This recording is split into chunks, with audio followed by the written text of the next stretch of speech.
Okay, good afternoon and welcome to this lecture entitled Rejecting Rights, Reframing the Political Debate, which shall be delivered by SONU BEDI. This is a lecture supporting the Martin Luther King celebration events and the Dartmouth Centers Forum 2009 theme, Conflict and Resolution. My name's Lucas Swain. I'm an associate professor here in the Department of Government. And we're very happy today to have this lecture by Professor BEDI. He is an assistant professor of government. He teaches courses here in law and in political theory. Professor BEDI has a very distinguished background. He did his undergraduate and a master's degree at Brown University. I hear that's a pretty good place. Also a law degree he has from Harvard Law. He did the Juris Doctor there. And then furthermore to that, Professor BEDI did a PhD in political science at Yale. His publications include articles in the Journal of Political Philosophy and in Cleveland State Law Review. Also a co-edited book entitled Political Contingency, Studying the Unexpected, the Accidental, and the Unforeseen, which is co-edited with Ian Shapiro from Yale University, which came out in NYU Press in 1997. And I understand, I didn't even know this, but he's co-editing yet another book. Is that right? No? Contingency in the Study of Politics? Oh, okay. I was misinformed. He's only, so far, having been here for a couple of years, he's only co-edited one book and written one book. Not bad. His research areas include issues of privacy, of political and normative justification, of multiculturalism, and sexuality. Before we have him come up to deliver his lecture, I've been asked to ask you, please, to turn off the ringers on your cellular phones. Look at that, all these people turning off their phones. Very good, thank you very much. And following this lecture, based on his fine new book, Professor BEDI will be doing a book signing. The book from which this lecture is drawn is entitled Rejecting Rights, and it's on the prestigious Contemporary Political Theory series of Cambridge University Press. So please join me in welcoming SONU BEDI.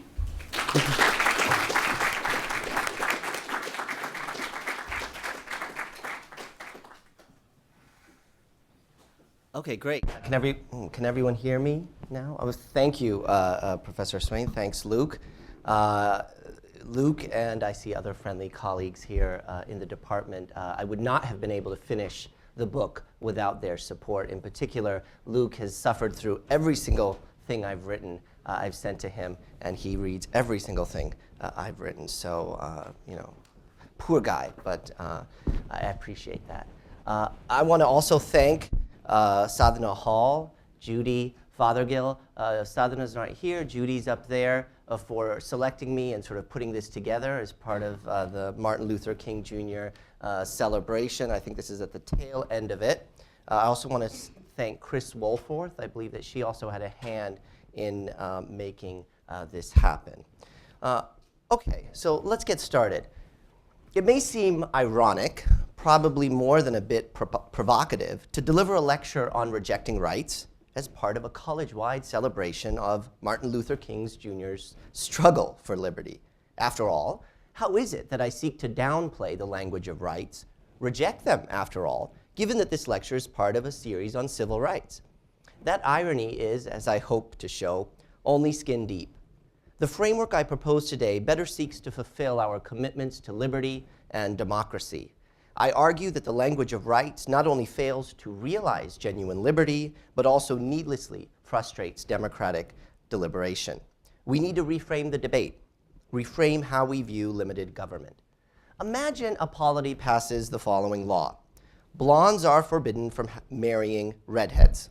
How would we respond to such a law? I'm confident that most, if not all of us here today would immediately find it suspect, but why? Is it because the law violates the rights of blondes and redheads? It interferes with their right to marry? I argue that there is a better, more liberty-affirming argument, one that may seem entirely obvious. We need simply proclaim that such a law is irrational, arbitrary, even silly. After all, there's no good reason for enacting it, for prohibiting blondes from marrying redheads. Reasons, not rights, ought to do the normative work. Once we realize this, once we turn our attention to the state's reason for enacting the law, rights turn out to be unnecessary. This is the framework I deploy in my lecture today, a framework that asks us to reject conventional rights talk and reconceptualize the way we limit democratic government. I argue that this better secures liberty while furthering democratic deliberative debate. Obviously, I can't present the entire argument of my book. One, I simply don't have the time, and two, there would then be no reason for you all to buy it. For today, I want to provide a brief overview of my argument and its application in just two particular cases: same-sex marriage and abortion. My presentation today then will not be as comprehensive as the one I put forth in my book. My book traverses political theory, constitutional law, and a range of cases. My lecture today is far more modest. I'm going to actually push this down a little so it's not. It's far more modest. And in full disclosure, I will not outline all the moves in my argument. Rather, I will delineate its central logic. In fact, I spend the last third of the book working out this logic in various Supreme Court cases, something I won't do here. This is necessary in order not to lose sight of the proverbial forest. Now, some of what I say today is not in the book. My hope is that this lecture stands on its own. If I can get you to realize the value of speaking in the language of reasons rather than rights in just these two cases, this lecture will be a success. It may very well raise more questions in your mind than answers, in which case you should definitely buy the book. Consider this lecture an extended trailer, hopefully like the trailer for the new Star Trek movie by J.J. Abrams that aims to reinvent the franchise. Is there no Trekkies here? Anyway, I aim in a way, too, to reinvent the way we conceptualize limiting state power. My lecture today, then, will be in three parts. First, I will briefly outline the key claims of my argument. Second, I will apply these claims to two particular case studies, same-sex marriage and abortion. Third, I will respond to two objections or questions that may immediately come to mind. I plan to speak for about 45 minutes, leaving the rest to answer questions, and I hope to foster a more rewarding dialogue given the turn away from rights. Okay, let's do the first section. Let me briefly outline my argument. My argument in a nutshell is that we do best to limit democratic government not by carving out those areas, interests, or classifications off limits to state regulation. We do best not to speak in the language of rights. Rather, we ought to limit democratic government by limiting the reasons or rationales on which the state may act.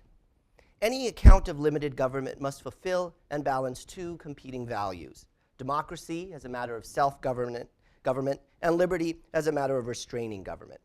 First, it must provide any sort of account of limited government, must provide space for democratic decision-making, discretion, and debate.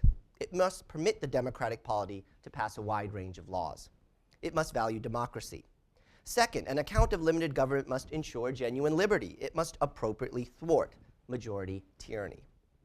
Assuming that the values of liberty and democracy are important, as I do, rights represent the reigning method for best securing them. Rights are the traditional and widely accepted doctrines that thwart majority tyranny. They demarcate those interests, areas, or classifications off limits to state regulation. The role for courts, then, is to strike down those democratically enacted laws that do encroach upon rights, like our rights to privacy and equality. This is the traditional methodology for balancing and realizing the values of liberty and democracy. In fact, the essential purpose of constitutional law is to limit the reach of the state. Constitutions serve as basic constraints on the scope and reach of democratic government. In line with the conventional account of limited government, constitutions generally specify those rights the state may not violate. I reject the conventional account. It fails as an account of limited government. I argue that we better secure liberty on one hand, simultaneously furthering democratic debate on the other by rejecting rights. We need simply reconceptualize limited government as one where we limit the reasons or rationales on which the polity may act. I want us to look away from individuals and groups. We should turn our normative attention to the state itself. In this way, we secure liberty by contending that the state has no good reason for limiting whom we can sleep with, for segregating individuals on account of their race, or for curtailing religious liberty. Simultaneously, we value democracy. We permit the polity to pass a wide range of laws, as long as it has a good reason to do so. The focus ought only to be on the polity's reason for acting, not the area, interest, or classification at issue. Our focus ought to be on reasons, not rights. Okay, so that's sort of the brief nutshell overview. And now I want to sort of apply this logic in 2 case studies. So that's the bird's eye view of the argument. And now in the second part of my lecture, I consider 2 debates that are fraught with the language of rights: same-sex marriage and abortion. I use these 2 case studies to demonstrate that my framework for limiting state power is superior to the one of rights.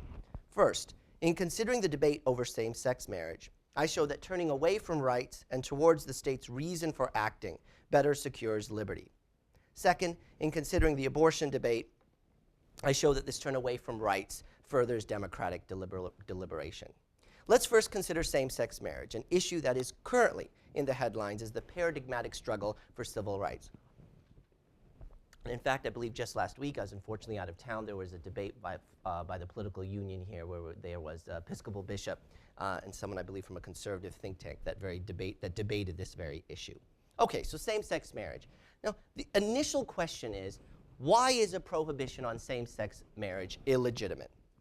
Invariably, the answer to this question and the debate over same-sex marriage is one about rights, and more specifically, gay rights. What is wrong with such a prohibition is that it violates the rights of gay folks. This is a gay issue. If one is for gay rights, one is for same-sex marriage. If one is against gay rights, one is against same-sex marriage. And the legal argument tracks this logic. The conventional logic says that restricting marriage in this way violates gay rights. A prohibition on same-sex marriage improperly discriminates against gays. Now, it may be worth asking, why should gays have rights? What makes this identity group worthy of protection, worthy of making a rights claim? The response from the gay movement is that one is born gay, that it is a central part of an individual's identity. Just as one is born black, one is also born gay. In fact, constitutional litigants seek to characterize gays as a suspect class along with blacks and women. Gays are a sexual and political minority who, along with people of color, have suffered discrimination at the hands of the state. Gays, as a result, need protection. We need to protect their rights. I suggest there are problems, limitations, with this conventional logic. Specifically, I argue that the language of gay rights has 3 distinct but related perverse implications. Implications that really should make us think twice before invoking the language of rights. First, the conventional logic needlessly invites the objection that gays or other groups seek special rights. After all, adding sexual orientation as another prohibited classification with its focus on the relevant group no doubt suggests that the group is getting extra protection. If a law is illegitimate, such as a ban on same-sex marriage, because it discriminates against a certain group, that group seems to benefit. This in turn invites detractors to say, well, if we are singling out gays and lesbians for protection, why not other groups? Now, you may say that this debate is not about gay rights, but about equal rights for all. It is about the right to marry, full stop. But this is plainly not what we mean. After all, we do not believe that minors should have the right to marry. Laws that prohibit minors from getting married do not violate any rights. We do not believe that such discrimination against minors is at all problematic. We would not proclaim that such a restriction is a rights violation. Rather, the problem with the prohibition on same-sex marriage is that it violates the rights of gays. Or said differently, it improperly discriminates on the basis of sexual orientation. There's just no way around that. Consider here the recent 2009 Iowa Supreme Court decision invalidating a prohibition on same-sex marriage.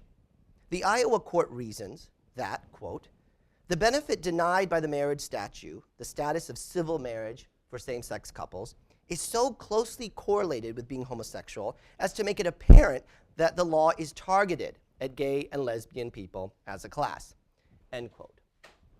And it is precisely because the law targets this class, this group of individuals, namely gays and lesbians, that renders it suspect. There's no way around the very troublesome charge of special rights, or rather, group rights. And this, in turn, needlessly fuels the tribal nature of identity politics. It proclaims that the only way to object to a ban on same-sex marriage is to invoke group identity, here sexual orientation.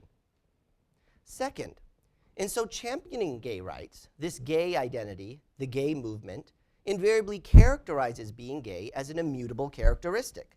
The movement identifies being gay as something one is born with.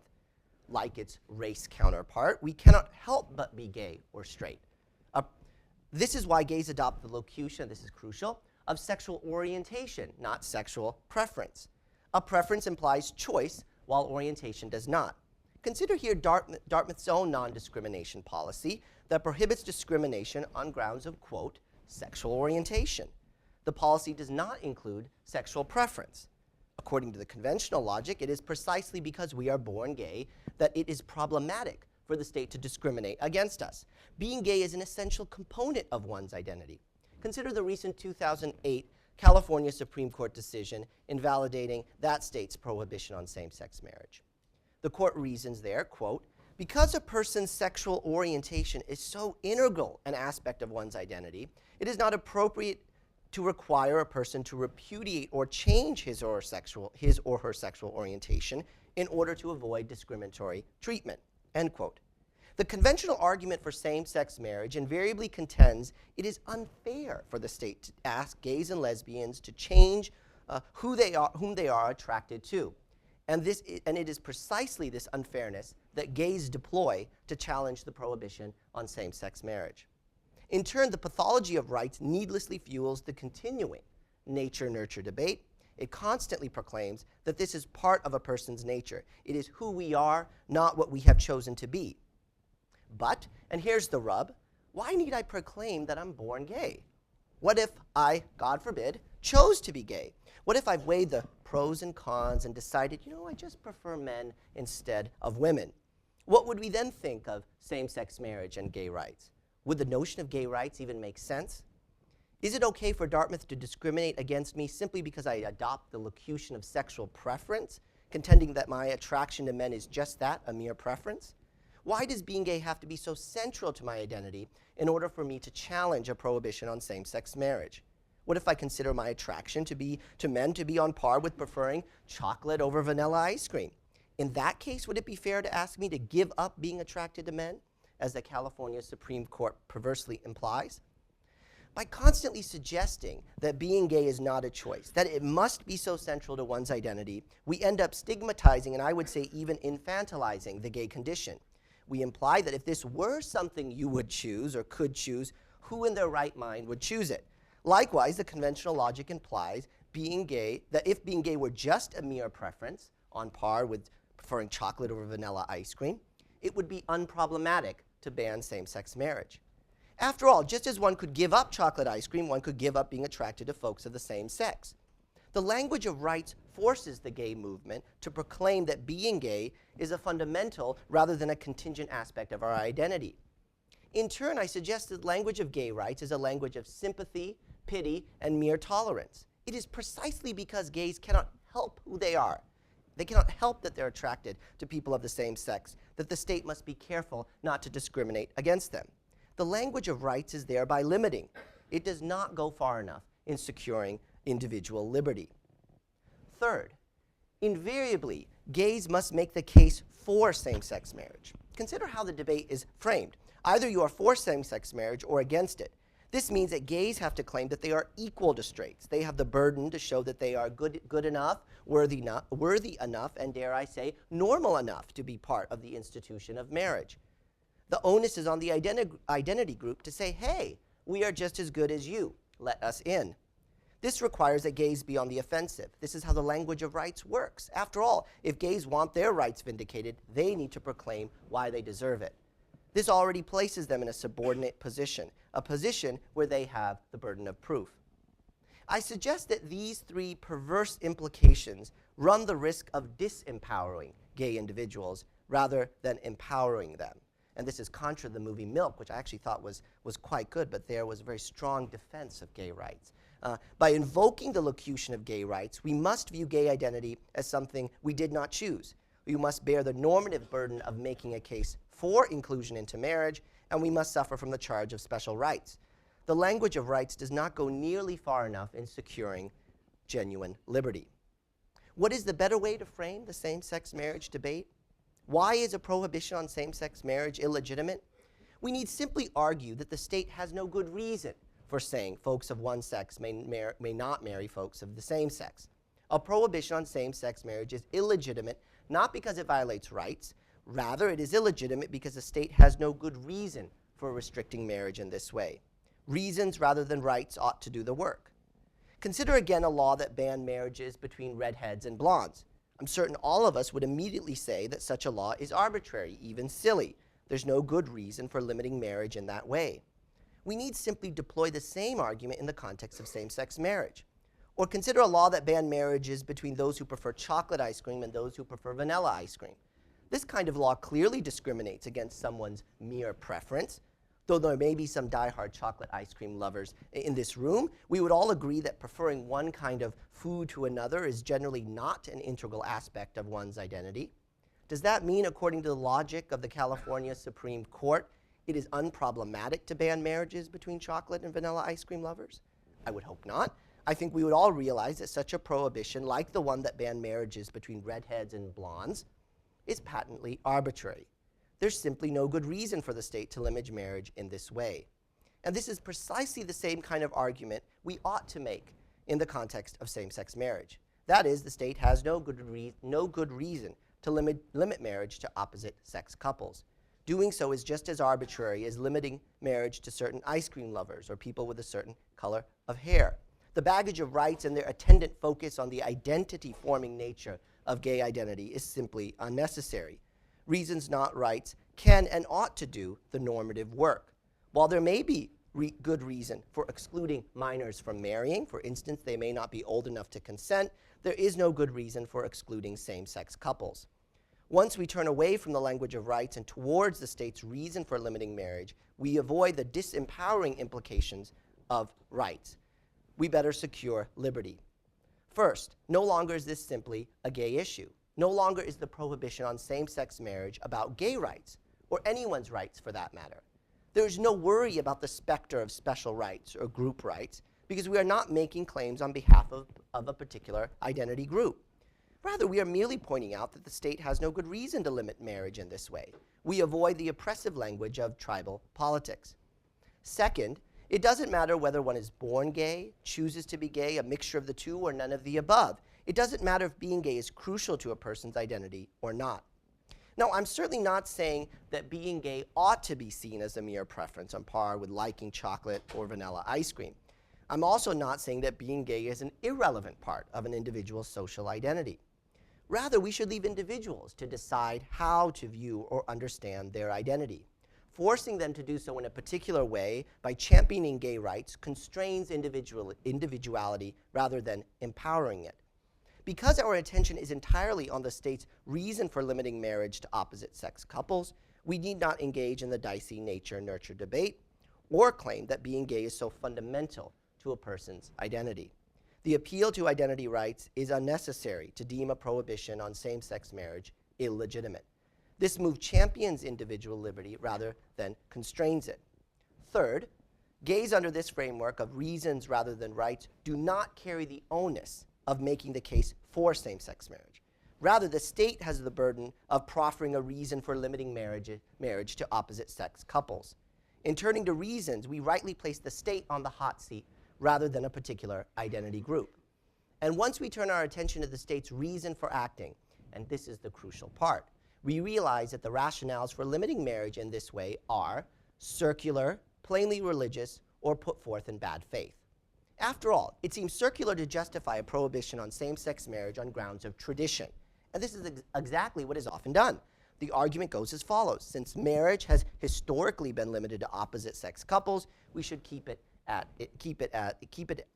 as is. But just because we've done something one way in the past does not mean we should continue to do it in the future. That kind of argument would allow the state to justify any practice, slavery, Jim Crow, on grounds that the state has always done it that way. Mere appeal to tradition ought not to count as a good reason. Alongside this argument of tradition is the religious one. Saying that same-sex marriage is sinful or against some religious code is to invoke reasons that much liberal theory rejects. Liberalism rules out reasons that invoke a certain conception of the good. Theorists such as John Rawls, Jürgen Habermas, Charles Lormor, and others argue that the state is forbidden from legislating on such comprehensive worldviews. That is, the state must be neutral with respect to religious viewpoints. But we need not look to just liberal theory to make this argument. Our own Establishment Clause in the First Amendment prevents the state from passing laws on the basis of religious beliefs. I'm not saying that various religious groups must ordain same-sex couples. That is precisely the kind of religious issue that each faith must wrestle with on its own. But when it comes to civil marriage, and that's my concern here, the state should not act on such non-secular justifications. These kinds of reasons then are and ought to be immediately inadmissible in limiting the reason or rationale on which the state may act. But what if the state proffers the following rationale? Limiting marriage provides a favorable setting for procreation. In fact, this was one of the rationales put forth by Massachusetts in defending its ban on same-sex marriage. Here, we need simply realize that the state does not proffer this rationale in good faith. Since we allow non-fertile couples to marry, for example, this cannot be the genuine reason for prohibiting same-sex marriage. By keeping our attention, and here's the crucial point, just on the state's reason for acting, here limiting marriages to opposite-sex couples, we are able to smoke out reasons made in bad faith. Similarly, those who seek to justify a prohibition on same-sex marriage often argue that this is necessary to preserve the institution of marriage. Often this claim is conclusory, invoking the circular arguments of tradition mentioned above. Moreover, if the concern is genuinely with the preservation of marriage, why is it that opponents of same-sex marriage do not fight to repeal divorce laws? Permitting couples to procure a divorce straightforwardly makes the destruction of marriage possible. Why do the naysayers not advocate on repealing those laws? I suspect that their genuine concern is not one of preserving marriage. Rather, the reason for limiting marriage to opposite-sex couples must be based on religious scruples, or even worse, based on mere prejudice. Turning our normative attention entirely to the state's reason for acting smokes out rationales that are deployed in bad faith. Reasons can do the liberty work, and we secure liberty without invoking the baggage of rights and the claims of identity that problematically accompany it. Lest you think this is some armchair argument, consider the recent 2003 Massachusetts Supreme Judicial Court ruling on same-sex marriage. There, Justice Margaret Marshall, writing for the majority, invalidated the prohibition on same-sex marriage by simply suggesting that the state's reasons for limiting marriage in this way were not proffered in good faith, one of them being the favorable setting for procreation. Unlike the California, Connecticut, and Iowa decisions, all of which do trade in the language of rights, the Massachusetts majority opinion focuses just on reasons. Once we turn away from the language of gay rights and towards a framework of reasons, we avoid the limiting language of rights. I suggest that this is the better way to frame the same-sex marriage debate. Let's consider how this framework, this turn away from rights and towards reasons, informs the abortion debate. Okay, this is my second case study. Since Roe v. Wade, a woman's decision to abort has revolved around whether removing the fetus is about the right to life, a right to privacy, or a right to women's equality. The political and legal debate is about which right is at stake, the right of the fetus, the right of privacy, or the rights of women. According to the pro-lifer, abortion is about saving innocent lives. It is about the right to life. If this is the correct characterization of abortion, the woman may not remove the fetus. She must carry it to term. For the pro-choice counterpart, on the other hand, the very same activity is an issue of the right to privacy, or bodily integrity, or a right to women's equality. Given this characterization, the woman has the option of removing the fetus. Both sides look to the individual woman, characterizing her behavior in mutually exclusive ways. Nothing can be said to the pro-lifer to convince her that the activity is not murder, falling under the category of life, and the pro-choice advocate is firm on seeing abortion as a matter of privacy or women's equality. In her scathing critique of rights talk, Harvard Law School professor and Vatican ambassador Mary Ann Glendon argues, quote, that a tendency to frame nearly every social controversy in terms of a clash of rights impedes compromise, mutual understanding, and the discovery of common ground. A near aphasia concerning responsibilities makes it seem legitimate to accept the benefits of living in a democratic social welfare republic without assuming the corresponding personal and civic obligations, end quote. I argue that rights pose the wrong question in the abortion debate. In asking what category removing the fetus falls under, we cannot help but run up against incommensurability. With no common ground, the debate over the correct characterization, the right to privacy, life, or equality, becomes quite frustrating. Rights are, after all, conversation stoppers. As Ronald Dworkin, a famous theorist, famously argued, rights are trumps. If I have a right to something, there's nothing more you can say. Conversation is over. How can we engage in a democratic dialogue with a language that is so definitive and absolute? And this is precisely why the abortion debate is so exasperating and futile, with opposing sides talking past one another rather than to one another. Part of the problem, I think, is that rights are seen as the province of the law.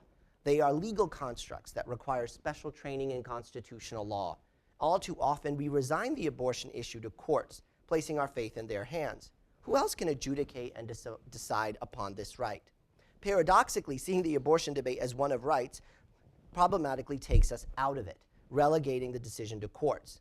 In so doing, it is no surprise that the demos is likely to pass the buck, fail to take up their democratic role, simply because the debate is too often seen as one involving rights.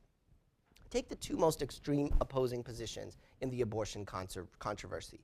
The pro-lifer who says no abortion even in the case of rape or incest, and the pro-choicer who says abortion for any reason. My hope in simply thinking through these extreme cases is to generate a clearer, more convincing argument. If the turn to the state's reason for acting can provide even these positions with democratic room to talk to one another instead of past one another, its superiority to a rights regime should be easier to see. Turning to a framework of reasons immediately places the burden on the pro-lifer to justify the abortion statute.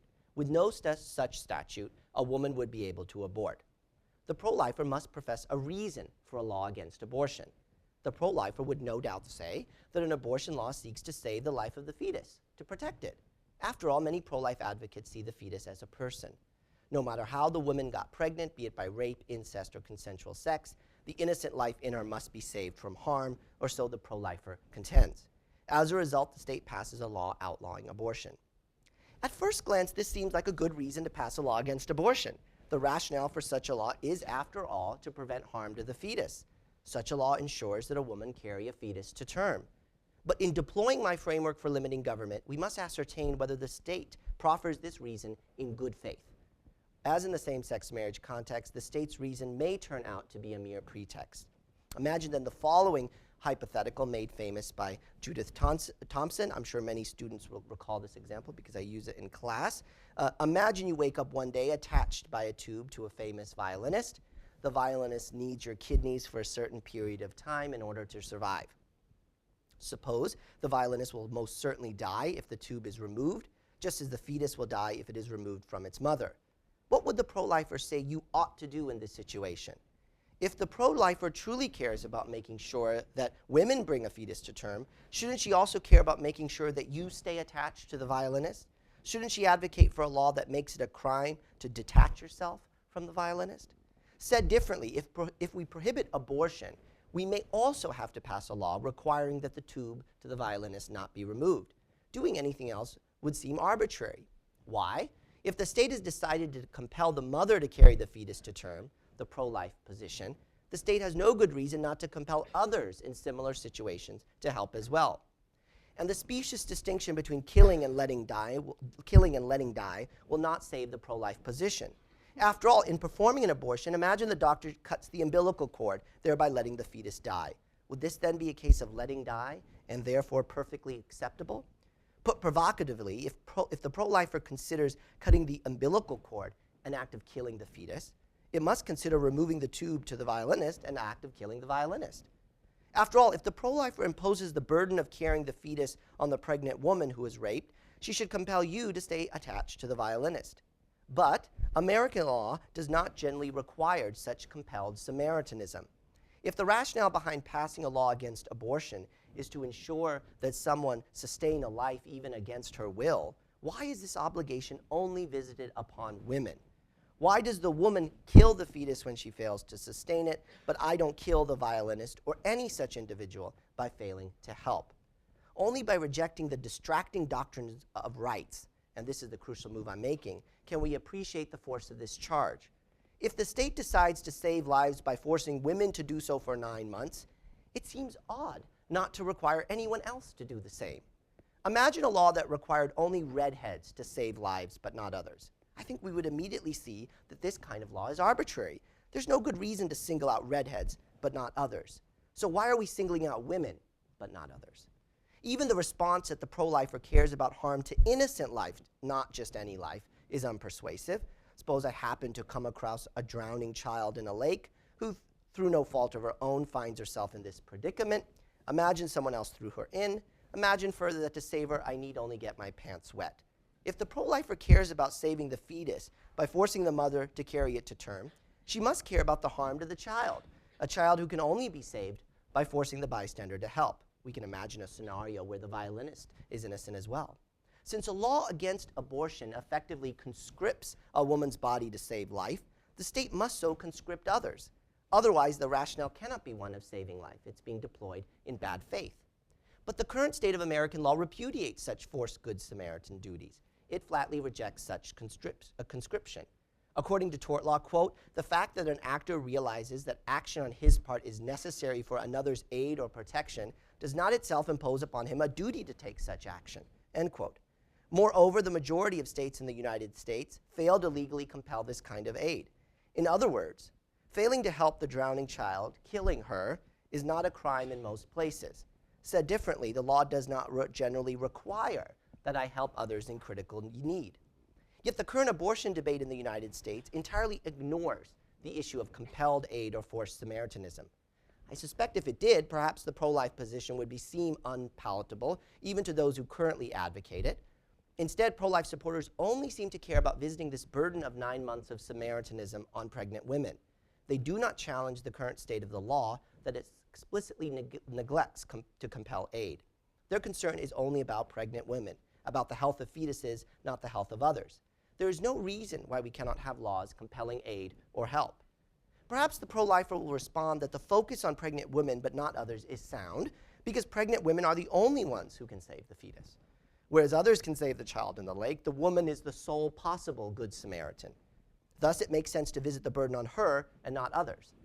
But it could turn out that you are the only one who can save the drowning child, or any child in need for that matter. Even in this simple case, American law does not impose such a burden to help. Moreover, it's not at all clear to me why the pregnant woman has a monopoly on the opportunity to help the fetus. If the fetus cannot be removed without destroying it, admittedly, she is the only one who can carry the fetus to term. But this does not mean that she has to shoulder all the cost. This doesn't mean that she is the only one who can help. Why can't the state assist her by compensating her for her pregnancy?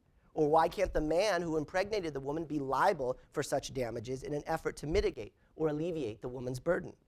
So the pro-lifer will have to explain not only why she has imposed a duty to help exclusively on pregnant women, but also why she refuses to compensate the woman who carries the child to term. After all, we pay even those whom we conscript to fight a war. Why is a pregnant woman treated differently? Add insult to injury, the passerby that sees the drowning child in the lake, unlike the pregnant woman or the person attached to the famous violinist for famous violinists, suffers minimal hardship in being forced to save the child's life. After all, I need only get my pants wet. Forcing the pregnant woman to carry a child to term exposes her to great physical burdens, burdens that the law is very reluctant to impose on others. A woman must, for example, eat properly, avoiding many kinds of activities that could endanger the fetus. Interestingly, and this is actually one of only 2 such forced Good Samaritan statutes in the country, Vermont's forced Good Samaritan law, see, be careful when you cross the bridge, one of only few such statutes in the United States, only compels help if it can be done, quote, without danger or peril to oneself or interference with other important duties, end quote. It requires far less than what an abortion statute requires of women. The Texas abortion statute at issue in Roe only permitted an exception for, quote, saving the life of the mother. The comparison is stark and telling. Under the Vermont statute, you need not help if doing so will expose you to some non-life-threatening danger or interfere with other important duties.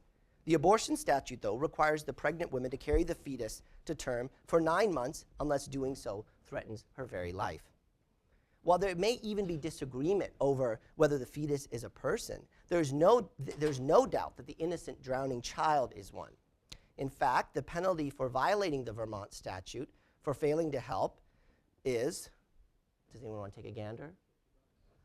$100. No more than $100.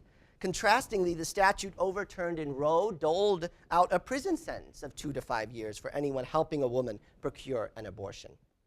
Perhaps the pro-lifer will respond that abortion cases far exceed those requiring Good Samaritanism. And since it's easier to force women to carry a fetus to term rather than force individuals to save drowning children, it makes sense to focus only on preventing abortion. But, and this is precisely the point, the debate is not carried out in those terms that structure the controversy in a more constructive, democratic fashion. If the debate were carried out within the language of reasons rather than in the locution of rights, opposing factions may be more likely to speak to one another rather than past one another. These assertions are not even floated in the debate. And even if they are true, why can't a state pass a law requiring individuals to help, knowing that this law may be harder to enforce than one prohibiting abortion? Why can't the state pass such a law so as to make clear that the concern is genuinely one of saving life? And again, if the pro-lifer concedes that such an obligation should, everything else being equal, be imposed on all, why is compensation not even discussed? Why is there no talk of compensating women for carrying this burden, a burden that the pro-lifer apparently concedes should be ideally imposed on others? Rather, the pro-lifer stakes her claims without even addressing these issues or questions, precisely because these questions are lost, buried by the language of rights, the right to life or the right to privacy. Just this cursory assessment suggests that those against abortion may very well care about something other than preventing harm or saving life. Perhaps those against abortion seek to oppress women by requiring only women to bear this burden. Perhaps they desire to institute and sustain antiquated gender roles, ensuring that women stayed out of the workforce. Or perhaps they seek to further some religious code. And if these are their reasons, we need simply deem them inadmissible. As Judith Thompson, correctly states, quote, and it shows also that groups currently working against liberalization of abortion laws, in fact, working towards having such laws declared unconstitutional, had better start working for the adoption of Good Samaritan laws generally, or earn the charge that they are acting in bad faith.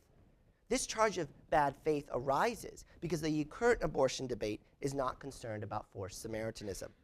Without facing up to the implications of its platform, the pro-life position, as it is currently articulated, seems to care about something other than just life. Whatever it is, under my framework for limiting government, a state's laws may not be based on it. In this way, a turn to reasons and away from rights may create democratic common ground in this contentious debate. A democratic polity could decide that it wants to save innocent life, forcing others to aid or help those in fatal need, or decide to compensate those that it does impose such a burden on. But as it stands now, compelling only women to do so, without even a discussion of compensation, bracketing the issue of Samaritanism, suggests that something other than saving life is afoot. If the fetus is a person, the debate must be about the legitimacy of forcing members of the polity to be Samaritans. It must be about how far we are willing to compel individuals to go to save others, whether they are fetuses or a child in need. To be clear, my reconceptualization of limited government does not seek to end debate on abortion. After all, rights are the conversation stoppers. The very fact that my framework encourages these kinds of questions in the abortion debate is reason to consider it, rather than deem it misguided. It is precisely because my framework does not close off democratic possibilities, even opening up new ones, that I proffer it as a superior account of limited government. I seek to rethink limited government to encourage more room for deliberation. By rejecting talk of rights and channeling debate in the direction of reason, we do just that. So how is it that the pro-life position has avoided such discussions? Why is Thompson's rightful worry that laws against abortion are nothing other than a kind of forced Samaritanism not part of the much heated debate? Again, I suspect that rights are the culprit they seek to classify. By looking at how best to categorize the woman's act of removing the fetus, the rationale behind an abortion statute is regrettably overlooked. Our attention is diverted. It is problematically aimed at whether the woman's act is one of privacy or the right to life.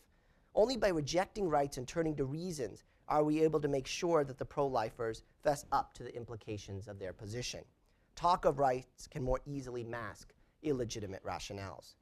The pro-choice supporters, on the other hand, see the right to choose as the only acceptable option. Their focus on bodily control blinds them to the fact that a democratic polity could force others to help. Again, my framework does not dictate substantive outcomes, but only the reasons the polity may proffer in passing legislation. To be clear, as long as a polity acts genuinely with good reason, it may regulate or even prohibit abortion. Perhaps there are policies that the two sides could agree on. At a minimum, a debate along these terms seems more productive. A focus on reasons illuminates the debate, offering a space between the otherwise incompatible options usually proffered by it, a space that I hope or suggest balances liberty and democratic decision-making.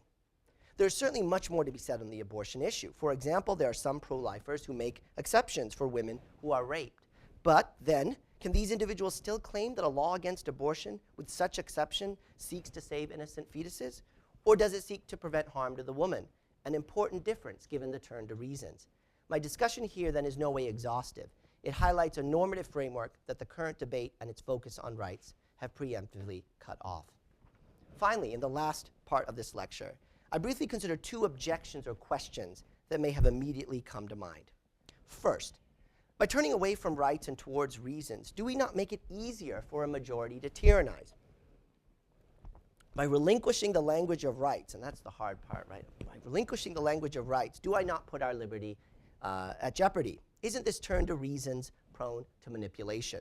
After all, couldn't the state come up with any kind of reason for justifying its legislation? Now, as outlined in the cases above, I argue that we can smoke out rationales that are proffered by the state in bad faith.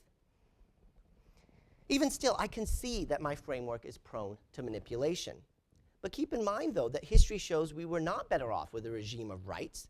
The language of rights did not secure us from Jim Crow or a litany of other majority tyrannies. In fact, Plessy v. Ferguson, the infamous case upholding racial segregation, held that segregation on railroad cars comports with the right to equality, partly because the law treats blacks and whites the same. Blacks may not sit in white cars, and whites may not sit in black cars. That ruling lasted more than 50 years. Moreover, the right to privacy was twisted to uphold sodomy laws until they were struck down only a mere 6 years ago.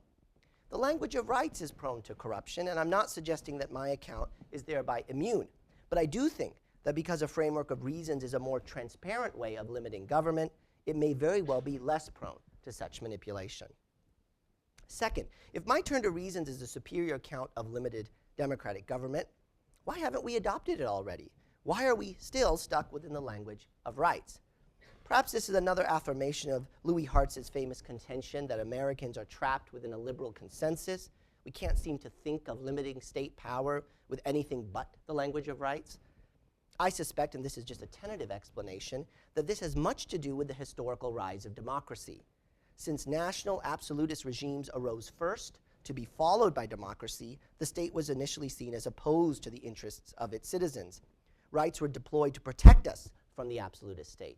Locke wrote during the time of monarchy, arguing against the divine right of kings in his first treatise of government, right? His second treatise of government being his articulation of rights. His vision of government as premised on rights trades on the historical reality that the democratic majority's interests did not coincide with that of the state. The state at the time was not to be trusted. It was a monarchy, hence the conventional social contract. The methodology of carving out those interests or classifications off limits to the state no doubt represented a distrust of it. Consequently, this distrust was at its core a dissatisfaction with the fact that self-government, ruled by the demos, was not a reality. The conventional account of rights assumed a non-democratic government. Rights may be so entrenched because democracy came later. But with democratic institutions firmly in place, we have no need for the language of rights, or so I suggest, a language that turns out to constrain individual liberty, also frustrating democratic deliberation. In fact, and I'll leave you with this, in Federalist number 84, Alexander Hamilton makes this very point when he argues against the need for a Bill of Rights to the 1787 Constitution. Quote, "It has been several times truly remarked that a Bill of Rights are in their origin stipulations between kings and their subjects, abridgments of prerogative in favor of privilege, reservations of rights not surrendered to the prince, such as the Magna Carta, such was the petition of right assented to by Charles I, Such was also the Declaration of Right presented by the Lords and Commons to the Prince of Orange in 1688. It is evident, therefore, that according to their primitive signification, they, Bill of Rights, have no application to constitutions professedly founded upon the power of the people and executed by their immediate representatives and servants. End quote. That's from Alexander Hamilton. I suggest then that in considering Hamilton's words, we should reconceptualize the way we view limited government. We limit government.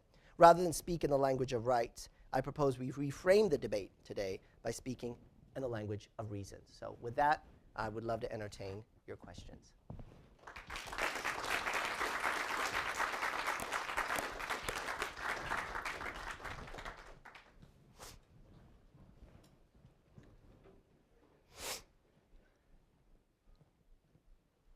They have to be questions. Okay, let's give do you want to give the student first?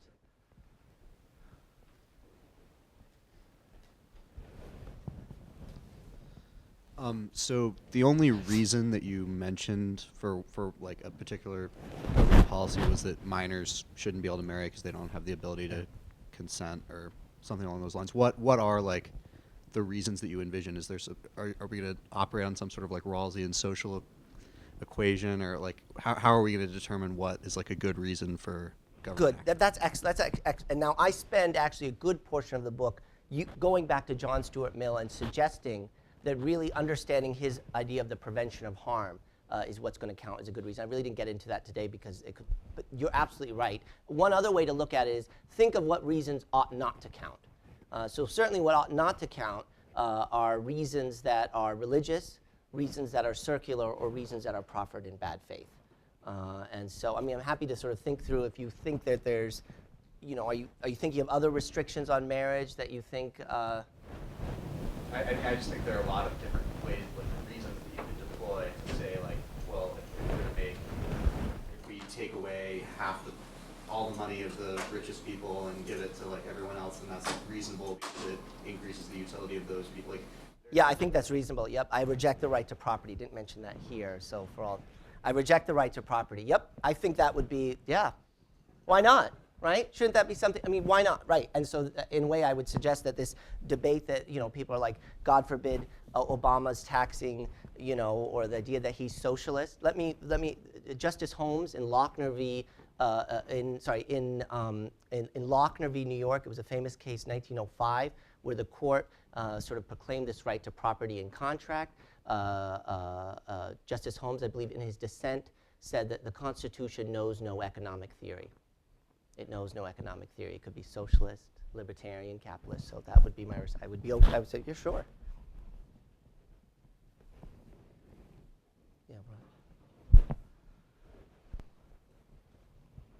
I think your argument is extremely important, maybe even more important than you realize, because when we bring rationality into to bear, we have to consider, among other things, biology.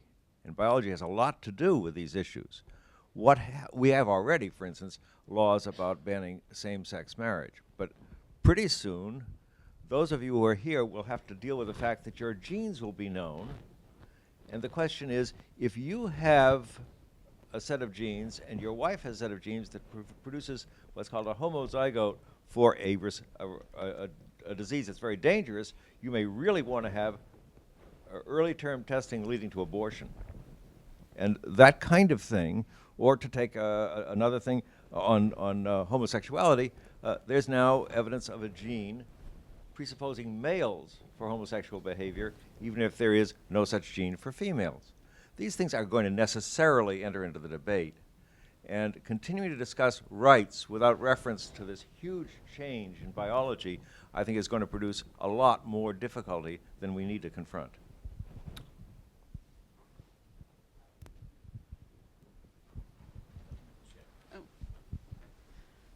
Hi, SONU. Hey. In your talk, you're very dismissive of tradition. In a one-liner, you basically say it's just a circular argument. And I'd like you to elaborate on that because I don't see quite how it's circular. And also, you know,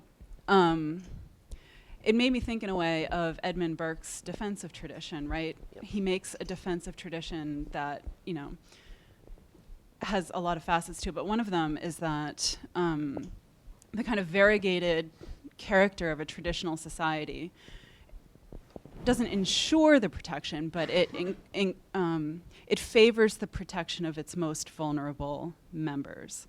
That these kinds of traditional associations, like the family, ensure that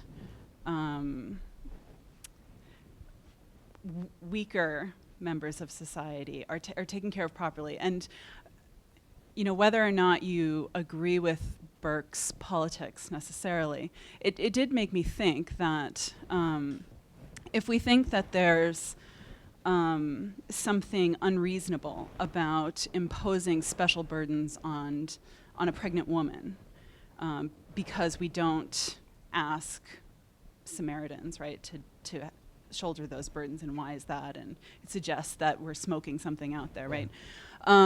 We do impose special burdens on parents after the children are born, right? I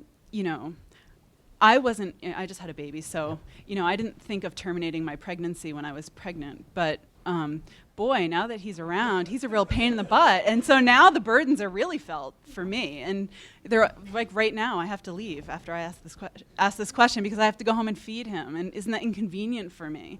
Can I just skip dinner tonight? And do I really have to pick him up from the babysitter? And I have all these special obligations to him that I don't have to other people. I don't have any obligation to feed you if you're hungry, right? And I don't have an obligation to pick up you if you need a ride.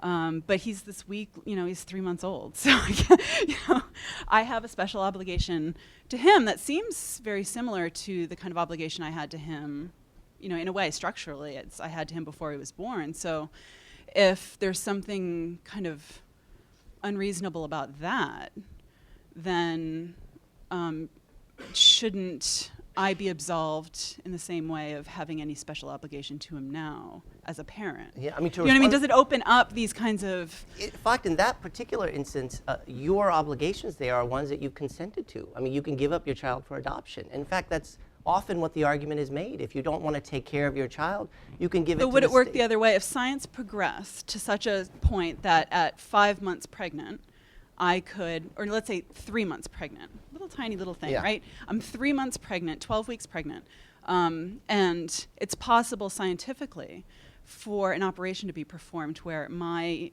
embryo is taken out or fetus, whatever it is, and put into another mother. If that's available, if I can opt out of that pregnancy, can abortion therefore in that situation be outlawed because I can opt out? I actually think if science can do that, we would actually no longer confront the abortion. It's precisely because we can't remove the fetus and have it carried to term outside the mother that brings up the question. You're absolutely right. If we could take out the fetus, then sure, women wouldn't need to abort the fetus. They could just have it removed. The state could do what they want with it. But I don't want to undergo the operation, and I can't miss work, and there are all kinds of reasons why I'd find that to be a kind of inconvenient, undesirable alternative, right? It's easier for me to just have an abortion. It's a day procedure, right? No, so that... I only care about the state's reason for acting. I mean, after all, if the state is taking money or redistributing money to help the polity, that probably would inconvenience rich folks. Sure, okay, but you could. A lot of laws inconvenience us. Laws. I get really mad at Luke. I maybe want to, but I can't. Laws prevent me from that. I never get mad at him, right? But I mean, that inconvenience. I wish I could. So I would think, that inconvenience. Sure, there are all kinds of laws inconvenient. What does inconvenience have to do? I'm only suggesting as long as the state is proffering their reason in good faith, and if it turned out that we could remove fetuses or embryos and they could be sustained outside their mother, then that would. I hope. I mean, that would be in a way. I think that would alleviate. That would actually extinguish. I think that would extinguish abortion. But maybe that's from you're not convinced. Okay. And I'm gonna go. Okay. I'll go ahead. I had another question, Sure. a similar one, that I think sort of, in a way, makes the argument for reason a little more difficult and opens up the need to have some kind of framework, such as rights. Back to your analogy about waking up with a tube attached to a violinist. I I think one of the biggest differences and the biggest holes in that argument is that a pregnant woman has at least some responsibility, providing she wasn't raped, for that fetus existing, whether it's complete responsibility or half responsibility or 25%. She has some responsibility in the same way that if we saw a child drowning in a river, but we were somewhat complicit in that child drowning, I think we would have a responsibility to save that child. Would we not? Oh, I mean, this argument of responsibility is interesting. I actually think that it's not an argument that's floated by pro-lifers, because clearly the fetus is innocent in both cases, right, of rape and consensual sex, right? So the argument you're making then is really not about preventing harm or saving fetuses. Your argument really is about what responsibility we have to others. Is that right? I mean, it's really not about... Yeah. Yeah. And so even conceding that, and I think that, when you think of sex, even if sex happens to be consensual, there's a lot of constraints on women. For example, women often are forced not to use contraception by their male partners. So while they did consent to the sex, they may not have consented to for it to be protected.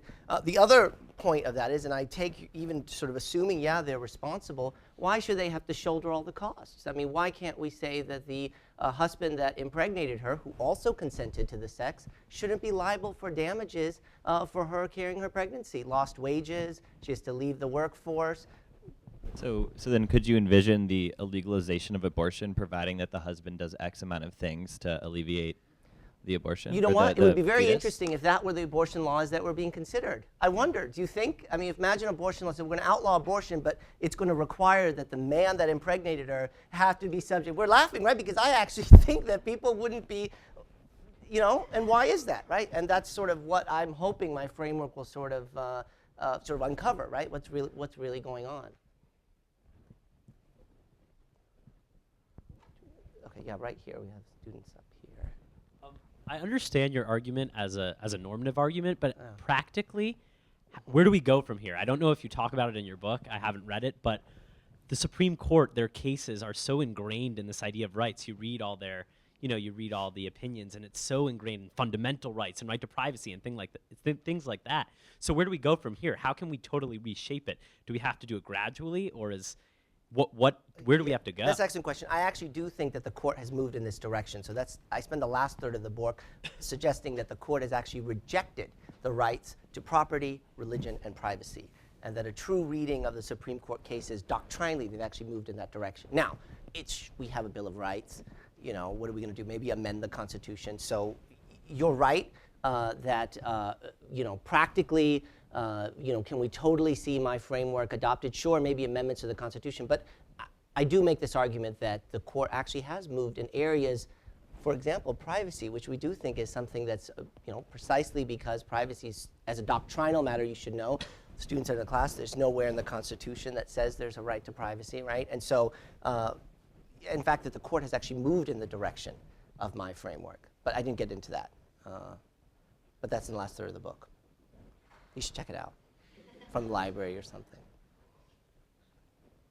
Professor, does your framework, do you think, make us particularly vulnerable during emergency situations like post 9/11, World War II with the Japanese internment? Oh, good. Yeah, that's an excellent question. I mean, that's something I necessarily don't sort of talk about in the book. I mean, in one way, yes, but I do think that actually the language of rights, in all those instances, there were the language of rights. It's not as if the language of rights prevented that. In fact, I think when you consider sort of during the Bush administration, issues of privacy, for example, with wiretapping and such like that, that it is precisely because we had the language of rights that allowed those that advocated those policies to say, oh no, we're not violating any rights. If we didn't have the language of rights, then you would think, well, wouldn't the floodgates open? No, in fact, then we could actually talk about it. Maybe we do want to think it's all right to wiretap individuals. We think that we can consider safety as a result. The other sort of point about that, and what you really, I think, mean is that during these sort of 9/11, without rights, if democratic passions are inflamed, what is to stop, right? And so what I'm saying is that actually the language of rights has proven to be problematic because it is precisely because, for example, the Bush's policy of expanding executive power, saying that no rights are being violated, then when the next administration comes, it's very hard for them to undo. They're starting with a baseline where executive power is already, higher than it was. Now, one way we could do that is to ensure that we have sunset provisions. So, for example, when the Patriot Act was passed after 9/11, certain provisions had sunset provisions that would automatically expire so that the Democratic Party could then reconsider or redecide in a more less heated moment. But then when it was reauthorized, many of its key provisions did not have the sunset provision. So one way I would suggest is we got to make sure, as long as the Democratic polity is always being allowed to reconsider its decisions, right, that's the best way that we ensure genuine liberty rather than the language of rights, because actually the language of rights don't allow those reconsiderations, because if someone's already said this doesn't violate the right to privacy or something, okay, well, there's that decision. Why should we reconsider it? But that's a good question. Thank you, Professor, for speech. It was very nice. I have one concern about reasons versus rights. Okay. Is while there's a lot of disagreement about rights, what they should be and maybe what to do when they come in conflict, they are objective in a sense. Like, we have a right to free speech, and maybe around the edges it's conflicting what is or isn't. But at the end of the day, you have that right or you don't.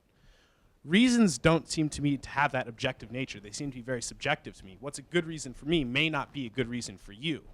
So in terms of framing a constitution based on reasons or adjudicating based on reasons, how do you use that as a constraint on the democratic polity if it's just as subjective as the democratic debate itself?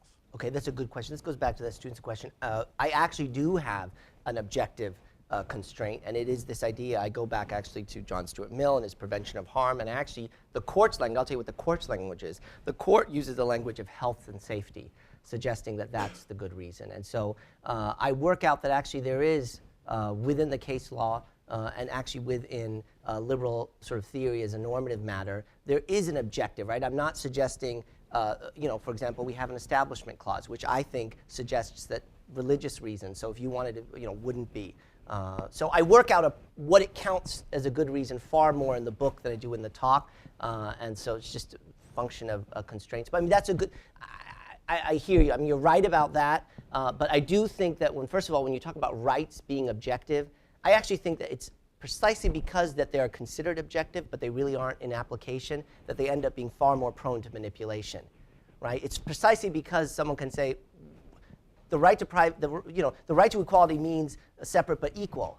Well, that's what it means. It's objective. Whereas if you talk about reasons, I actually think that the fluidity of reasons, and maybe that actually is liberty affirming, that allows this reconsideration that the language of rights doesn't. That makes sense. Okay. And then we have, okay. Yes, thank you very much, SONU, for your presentation. I really appreciate it. I'm really interested in your attempt to go away from rights to the talk of reason, giving reasons. But the thing or the problem I have with it is precisely you're trying to promote democratic debate through that, but isn't it often like women or people of color that are not really associated with being able to give reasons or with the reasonable? So I'm just interested if in your book you're providing a framework of power that really allows us to address that issue, who can participate into giving reasons. You're right. I don't so much, because the book is more about the framework of limiting government. Now, so it's more about, okay, making sure what principle are we going to use for courts to strike down democratically enacted laws. But now, of course, that leaves, how are we going to ensure that people do participate in the democracy? I don't really spell that out, but I do think it's precisely because of this language of identity politics, by appealing to that actually has stifled the ability of people of color, for example, gays and lesbians, to participate in the democratic discourse. I mean, perversely, you would think, well, wouldn't the language of rights empower them? I actually think although it does in one way you see empowers them, it's also the limiting features of those rights, I think, it is precisely that makes it harder for them to participate in sort of the public debate. But you're right, I don't that's not necessarily the focus of the book, focusing on how it is that we can actually encourage democratic deliberation once we've turned away from rights towards reasons. But I think that problem still persists with rights. It's not as if, I guess I'm just trying to work out how we limit democratic government. Once we've done so, then, perhaps that would have implications of how we go about empowering people. But I actually think the language of reasons turns out to be less disempowering than the language of rights.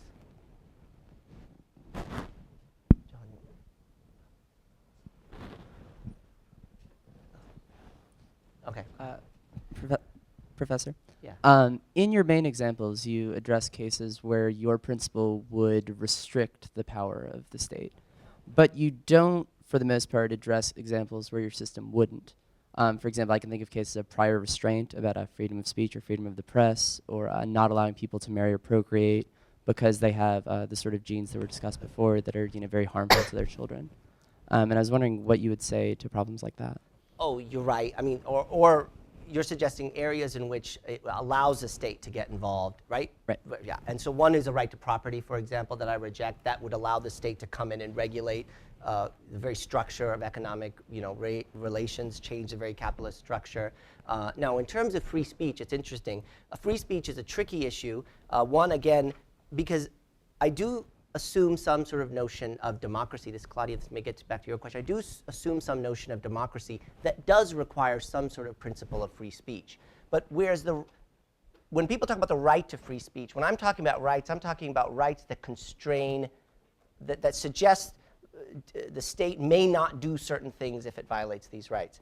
In a way, the right to free speech is actually, in its sort of narrow defense, not a right like that. Actually, the right to free speech is part of democratic government. It's precisely because that allows us to decide upon what would be the best policy. And so my project assumes some sort of freedom of speech, right? It has to, or freedom of association.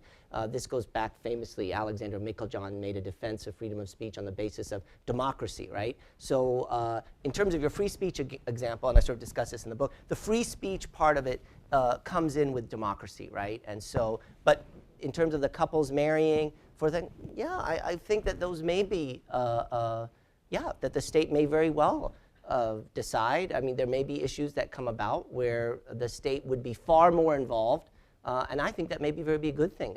It's precisely the reason that we've said that the family is off limits to state regulation, I think, has been the problem as a historical matter. Allowing that to be something that the state can regulate, as long as it has a good reason to do so, I'm going to be okay with that. Okay. John, you want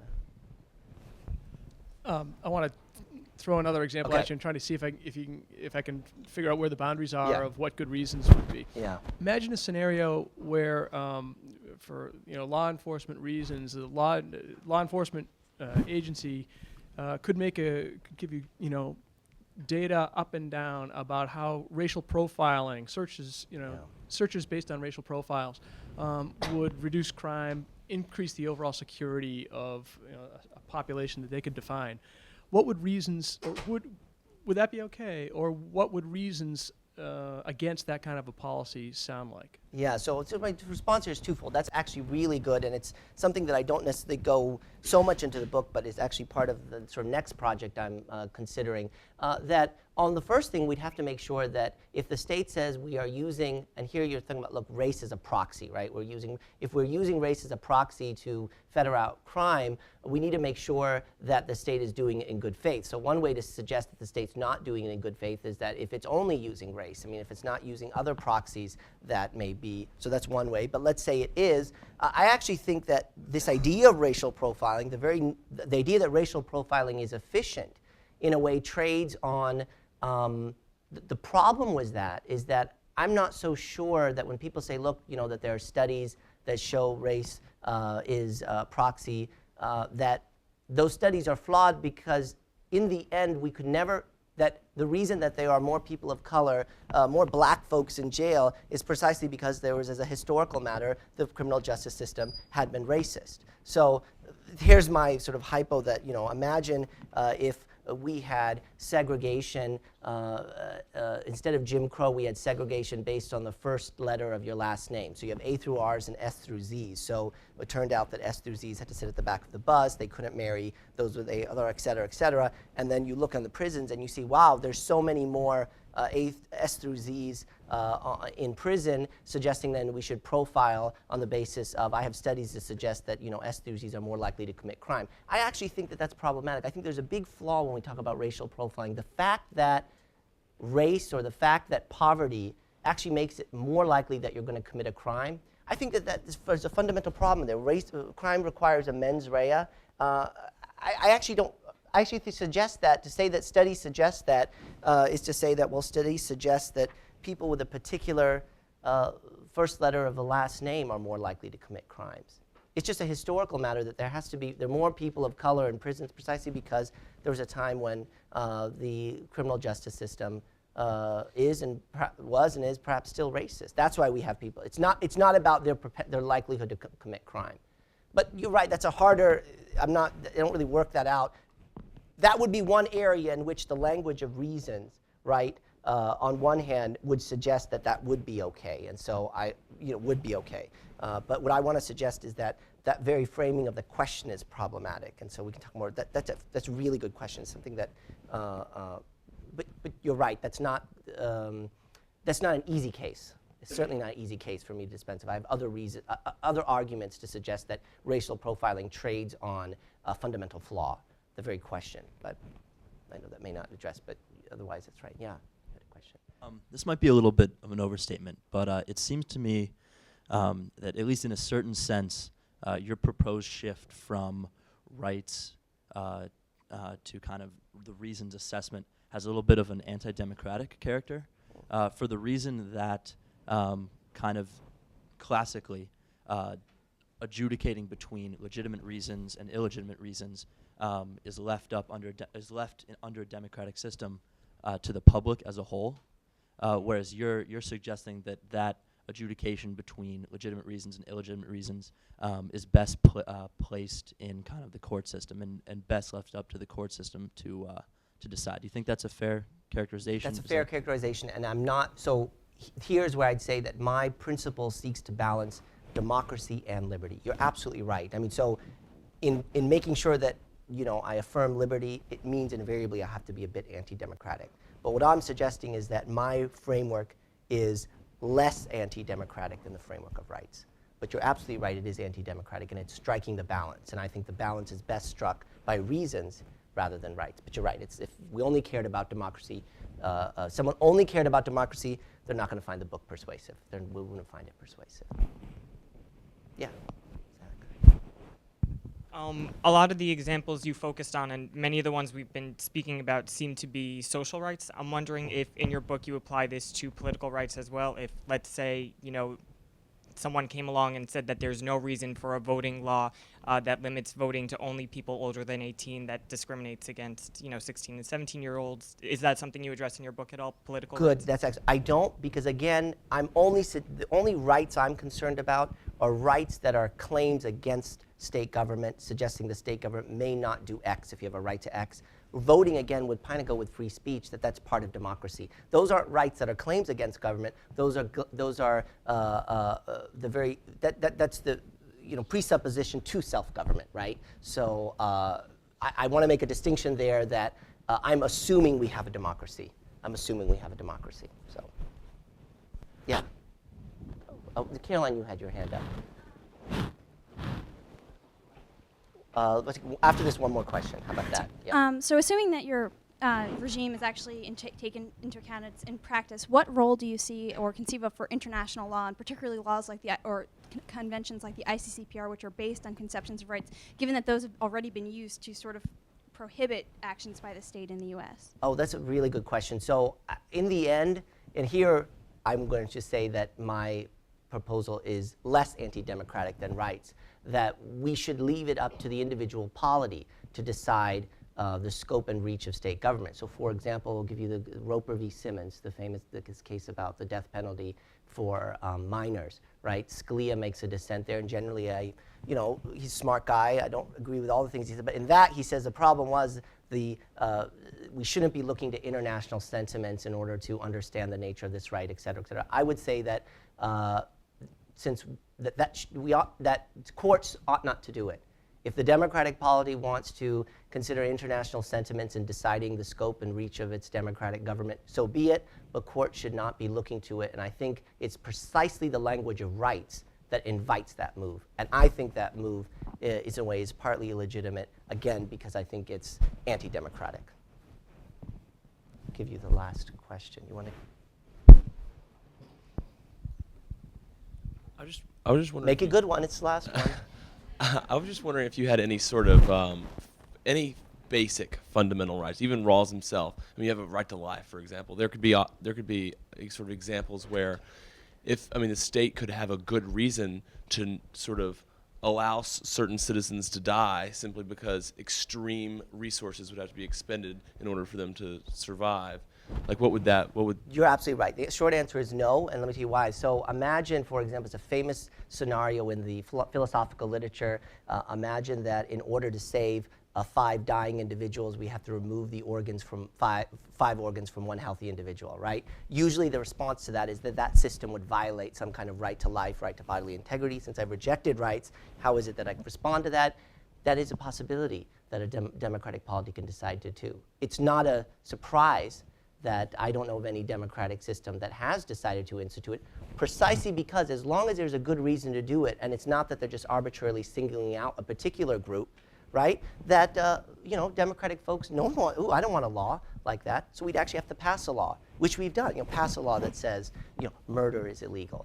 I want to leave that to the democracy, that even criminal legislation would have to be appropriately justified. So, yeah, I do, yeah.